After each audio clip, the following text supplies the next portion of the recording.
TDP ఇలాంటి సస్పెన్షన్లు కొత్త ఏంటి? లైంగిక వేధింపుల కేసులో వైరల్ వీడియోలతో బుక్ అయినట్టుగా కనిపిస్తున్న సత్యవేడు ఎమ్మెల్యే కోనేటి ఆదిమూలంపై తెలుగుదేశం పార్టీ సస్పెన్షన్ వేటు వేసింది.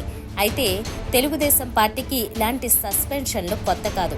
ఆదిమూలం వివరణ కూడా అడగకుండానే వేటు వేసినట్టుగానే గతంలో ఒక తెలుగుదేశం ఎమ్మెల్సీపై ఇలాంటి వేటే వేశారు. రాయదుర్గం నుంచి తెలుగుదేశం పార్టీ ఇన్ఛార్జిగా ఒక దశలో పనిచేసి ఆ తర్వాత ఆ పార్టీ తరపున ఎమ్మెల్సీగా అవకాశం పొందిన జి దీపక్ రెడ్డి గతంలో ఇలాగే తెలుగుదేశం పార్టీ నుంచి సస్పెండ్ అయ్యారు. దీపక్ రెడ్డి సస్పెన్షన్ వార్తలు తెలుగుదేశం పార్టీ పట్ల ఆయన ఆరాటం కనిపిస్తుంది తప్ప ఆయనపై ఎప్పుడు సస్పెన్షన్ ఎత్తేశారో, ఆయన ఎప్పుడు ల్యాండ్ స్కామ్ నుంచి బయటపడ్డారో కానరావడం లేదు. జగన్కు ప్రాణహాని నిజమే.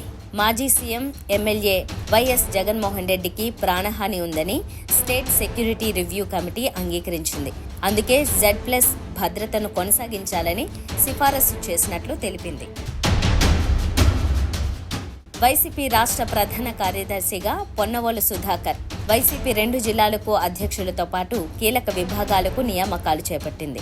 వైసీపీ రాష్ట్ర ప్రధాన కార్యదర్శిగా మాజీ అదనపు advocate general Ponnavolu Sudhakar, party రాష్ట్ర కార్యదర్శిగా వేణుగోపాల్ కృష్ణమూర్తి, పార్టీ నిర్మాణ సలహాదారుగా ఆళ్ల మోహన్ సాయిదర్, కర్నూలు జిల్లా పార్టీ అధ్యక్షుడిగా SV మోహన్ రెడ్డి, నంద్యాలకు రాంభూపాల్ రెడ్డిని నియమిస్తూ ప్రకటన విడుదల చేసింది.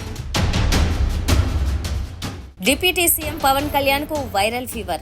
ఆంధ్రప్రదేశ్ ఉప ముఖ్యమంత్రి పవన్ కళ్యాణ్ వైరల్ జ్వరం, తీవ్రమైన దగ్గుతో బాధపడుతున్నారు. 75 ఏళ్ల చంద్రబాబు రోజుల తరబడి నీళ్లలో నానినా జ్వరం రాలేదు. 56 ఏళ్ల పవన్ 2 రోజులు కంట్రోల్ రూమ్ కు వస్తే జ్వరం వచ్చింది. ఏమైనా ఈ జనరేషన్ చాలా డెలికేట్ గా కనిపిస్తోంది. కేసీఆర్ కు మరోసారి కోర్టు సమన్లు. మేడిగడ్డ బ్యారేజీ వ్యవహారంలో ఈ నెల 17న విచారణకు హాజరు కావాలని భూపాలపల్లి జిల్లా కోర్టు మాజీ సీఎం కేసీఆర్ కు సమన్లు జారీ చేసింది. ఆయనతో పాటు IAS స్మితా సబర్వాల్ కు సమన్లు జారీ అయ్యాయి. నా భర్త అలాంటి వాడు కాదు. సత్యవేడు ఎమ్మెల్యే భార్య. నా భర్త అలాంటి వాడు కాదు. రాజకీయంగా ఎదుర్కోలేక కుట్రపూరితంగానే ఇలాంటి అబాండాలు వేస్తున్నారు. నా భర్త 4 పిల్లల తండ్రి. ఈ వయసులో ఇలాంటి పనులు ఎలా చేస్తారు? బాధ్యత గల ఒక తండ్రిగా బిడ్డలను పెంచి పెళ్లిళ్లు చేశారు. 4కి మంచి చేసే తత్వం ఉన్న వ్యక్తి నా భర్త ఆదిమూలం. అతని ఎదుగుదలను ఓర్వలేక కుట్రపూరితంగా అతని రాజకీయ భవిష్యత్తును దెబ్బతీయాలని కొందరు టీడీపీ నాయకులు ప్రయత్నం చేస్తున్నారంటూ వాపోయారు.